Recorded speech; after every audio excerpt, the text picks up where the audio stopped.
Friends, आज की story बहुत ही इंटरेस्टिंग है जिसका नाम है एंड्स एंड मीन्स। एंड्स का मतलब होता है ध्येय, इसका मतलब होता है लक्ष्य या उद्देश्य, मतलब किसी प्रकार का किया जाने वाला कार्य जिसको हम लक्ष्य साधना कह सकते हैं, उद्देश्य बोल सकते हैं, इसे कहते हैं ध्येय। और उस लक्ष्य पूर्ति के लिए जो साधन लगते हैं वो कहलाते हैं मीन्स। इसका मतलब होता है एंड्स एंड मीन्स यानी ध्येय और साध्य, किया जाने वाला कार्य और उस कार्य को पूर्ण करने के लिए यूज़ किए गए मीन्स यानी साधन। Can a saint change the lifestyle of a thief? क्या एक संत चेंज कर सकता है, बदल सकता है एक थीफ, एक चोर की लाइफस्टाइल, जीवन शैली? क्या एक संत एक चोर के जीवन को बदल सकता है? Can a thief be nobler than a sage? और अगर जिस संत ने उस चोर की जीवन शैली बदली है, क्या वह चोर उस साधु से ज़्यादा श्रेष्ठ, नोबलर यानी श्रेष्ठ हो सकता है? ये है आज की स्टोरी। इस स्टोरी में एक संत और एक चोर दोनों की अहम भूमिका है। तो चलिए देखते हैं आज की story. Swami अरवासु was a monk. Swami Arvasu एक मॉन्क यानी एक तपस्वी, एक साधु थे। हु रोम्ड, जो टहलते थे, घूमते थे, the villages along the river Ganges, Ganga नदी के किनारे के गाँवों में वो घूमते रहते थे। With his small group of followers, अपने छोटे से फॉलोअर्स यानी शिष्यों के ग्रुप के साथ। They went from village to village collecting alms, वे जाते थे गांव गांव, विलेज टू विलेज यानी गांव गांव जाते थे कलेक्ट करने के लिए, इकट्ठा करने के लिए। आर्म्स यानी दान, दान भिक्षा जो भी उन्हें मिलती थी वो गांव गांव जाकर इकट्ठा करते थे, क्योंकि उसी से वो अपना गुजारा करते थे। During the day they would collect, दिन के समय, ड्यूरिंग द डे यानी दिन के समय, they would collect, way collect करते थे, इकट्ठा करते थे। द ऑफरिंग्स, ऑफरिंग्स मतलब जो भी कोई दान दक्षिणा दे देता था वो इकट्ठा करते थे। एंड एट नाइट, और रात के समय में, आइदर या तो, इंजॉय द हॉस्पिटैलिटी, मेजबानी का आनंद उठाते थे। A kind and generous host, एक दयालु और उदार होस्ट यानी मेजबान के यहाँ। और take shelter under a tree, या फिर एक पेड़ के नीचे शरण ले लेते थे। यानी रात के समय अगर कोई श्रद्धालु अपने घर बुलाता था तो उसके घर भोजन का आनंद लेते थे, उसके घर रुकते थे, और अगर कोई नहीं बुलाता था तो पेड़ के नीचे शरण ले लेते थे, वहीं रुक जाते थे। One evening Swami अरवासु was sitting under a banyan tree, एक शाम स्वामी अरवासु बैठे थे बरगद के पेड़ के नीचे। Addressing a group of the faithful, अपने फेथफुल यानी विश्वास पात्रों के एक समूह को एड्रेसिंग कर रहे थे यानी संबोधित कर रहे थे, मतलब प्रवचन दे रहे थे। He was a good speaker, वो एक अच्छे स्पीकर यानी वक्ता थे, बोलने वाले थे। And had the ability to hold his audience spellbound for hours together, और एंड हैड द एबिलिटी, और उनके अंदर एक एबिलिटी, एक योग्यता थी कि वो अपनी ऑडियंस को, अपनी दर्शकों को स्पेल बाउंड कर सकते थे यानी मंत्र मुग्ध करके रख सकते थे। फॉर आवर्स टुगेदर, कई घंटों के लिए। He was giving a discourse on the Gita, वो दे रहे थे गीता पर प्रवचन, यानी जो गीता होती है भगवत गीता, उस पर वो प्रवचन दे रहे थे। And its relevance to the common man, और एक आम आदमी के लिए जो प्रासंगिक बातें थी उसमें वो बता रहे थे। After the discourse every one left, discourse यानी प्रवचन के बाद हर कोई जाने लगा। Discussing among themselves the sex words of wisdom, वो आपस में, जो लोग जा रहे थे वो आपस में डिस्कस कर रहे थे, चर्चा कर रहे थे एक दूसरे के साथ, सेक्स यानी साधु के उन शब्दों का जो बुद्धिमान के थे, यानी उन्होंने जो ज्ञानपूर्ण वचन सुनाए थे उनके शब्दों का बखान करते हुए वो एक दूसरे से चर्चा करते हुए जा रहे थे। Only one man stayed back, केवल एक व्यक्ति पीछे रह गया यानी रुक गया। ही वॉज बिरजू, वो था बिरजू। अ पैटी थीफ, एक छोटा मोटा चोर, पैटी मतलब छोटा मोटा। अब यहाँ बताया गया है कि वो क्या करने आया था। He had wandered in on seeing the crowd and sat down. उसने भीड़ को यहाँ वहाँ चारों तरफ देखा और वो बैठ गया. जब डिस्कोर्स चल रहा था, प्रवचन चल रहा था. He had been hopeful to getting a chance. वो इस आशा में वहाँ बैठा था कि उसे एक चांस, एक मौका मिल जाएगा. टू पिक अ पॉकेट और टू, कि वो एक या दो पॉकेट पिक कर सके, यानी मार सके, चुरा सके.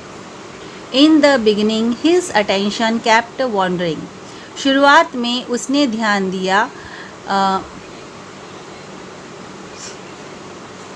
इन द बिगिनिंग, शुरुआत में his attention kept wandering as he searched for prosperous looking man.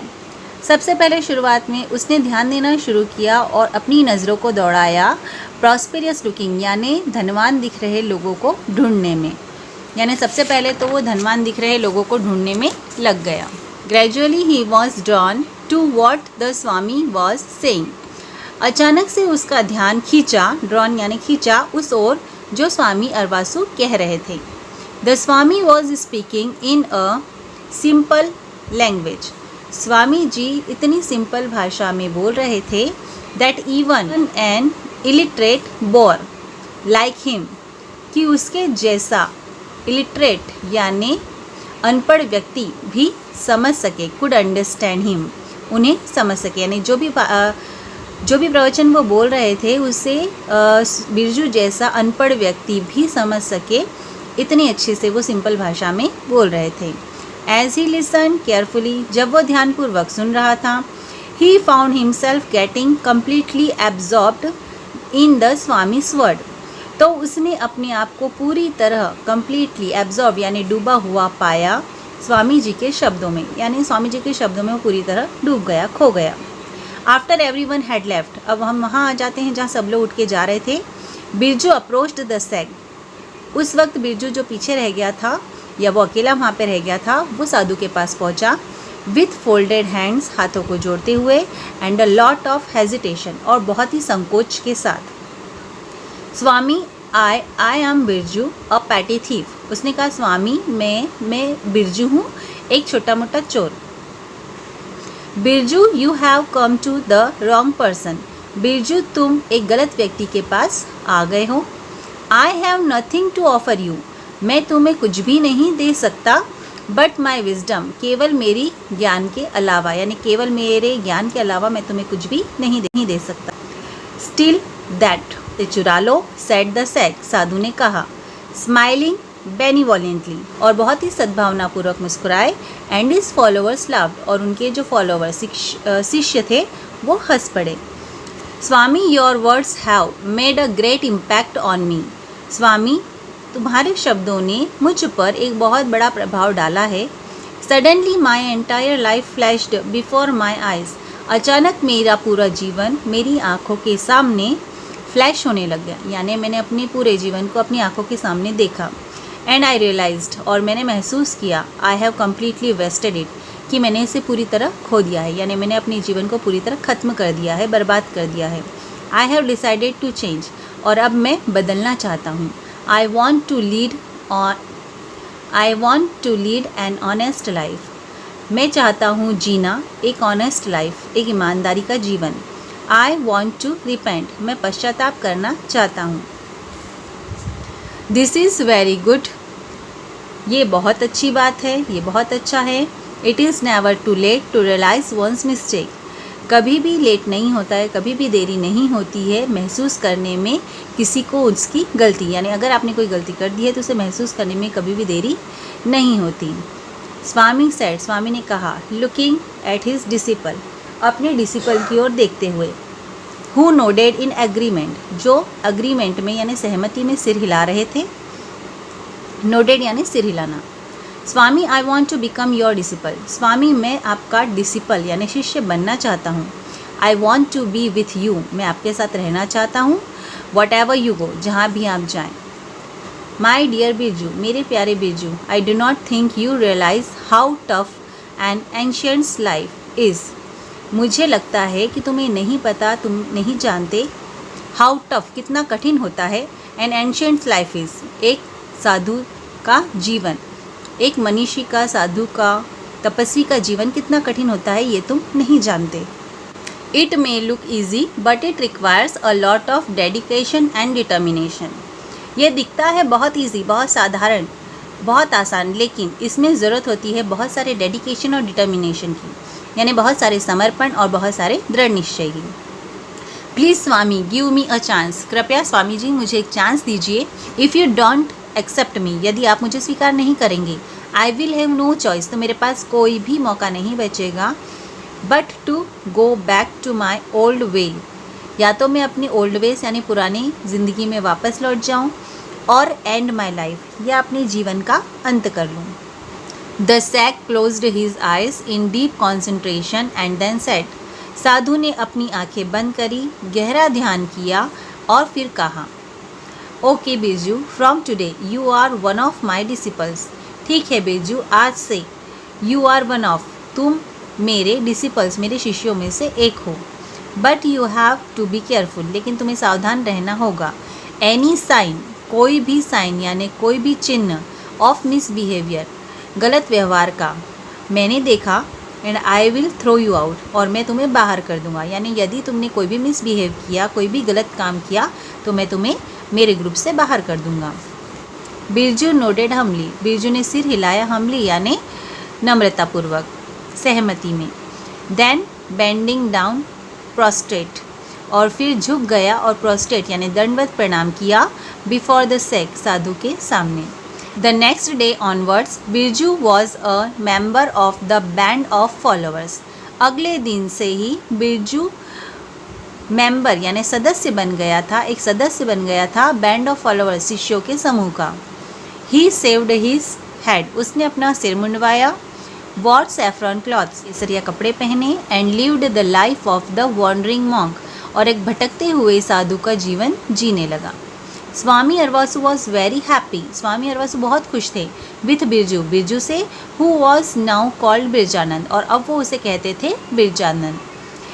Where ever the sage gave a discourse, जहाँ कहीं भी सैग यानी साधु डिस्कोर्स यानी प्रवचन के लिए जाते थे, he would give the example of Birju, वह देते थे एग्जाम्पल बिरजू का, यानी बिरजू का उदाहरण देते थे।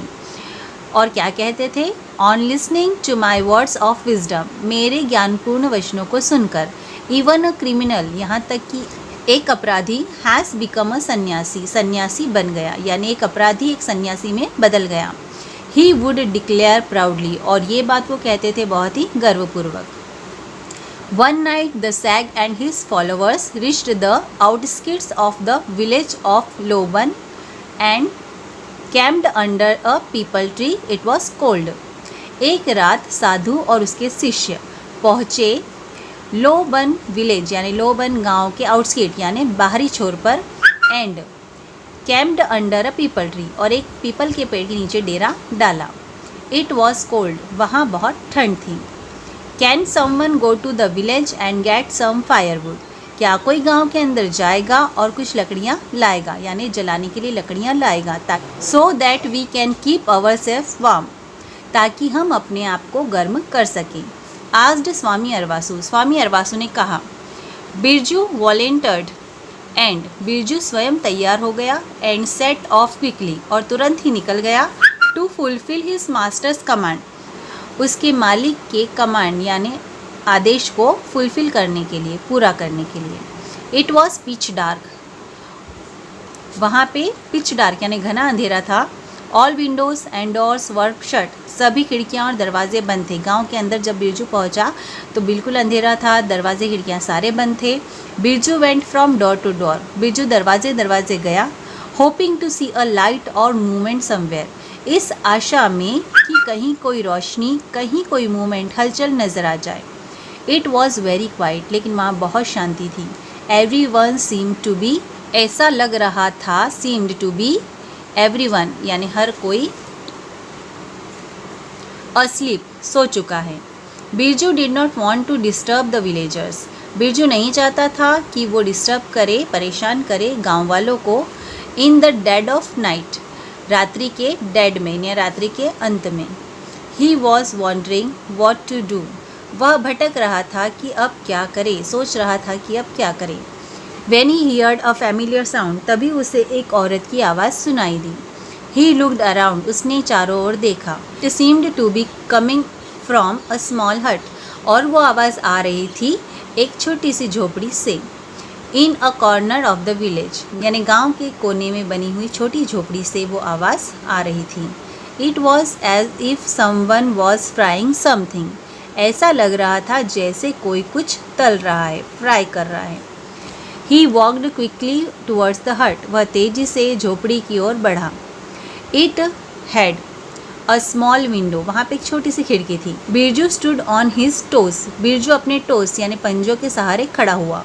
एंड पीप्ड इन यानी और झोपड़ी में झांकने लगा।